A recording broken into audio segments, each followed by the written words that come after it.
The first philosopher ever, his name is Thales.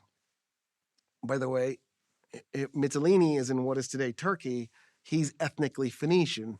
So the first philosopher was an ethnic Phoenician who wrote in what is today Turkey in Greek. Right? So this idea that there's a Greece and there's a this and that is nonsense. It's intermixed. He wrote a book, Water is Best. Nobody will ever read it because all the copies have been lost. We lost so much information when that library was burnt. But luckily for us, there were enough copies left. They got taken to the Persian Empire. Shapur, Emperor Shapur, got jealous of the Great Library and made his own academy in Persia. So those books got integrated in the academy in Persia in the 3rd century AD. So when Muslims conquered Persia, they had that academy. It took a little bit of time, but normally when a conqueror captures the academy, you set it on fire. But the Arabs didn't.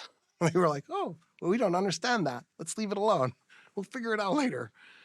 And by the time you get to Al-Kindi and Khwarizmi, they're figuring it out, right? They're translating the works from Greek into Arabic. They're trying to understand it. They're trying to advance it. Khwarizmi and Al-Kindi both get heavily into Indian mathematics because the library in Persia was getting works from China and India, and then it had all these Greek and Roman and Egyptian works, and then their own Persian material. It was the world's first internet in a way, right? Because it was global. And as Al-Kindi and then subsequent philosophers start going through this material, they're not just accessing the material, they're building upon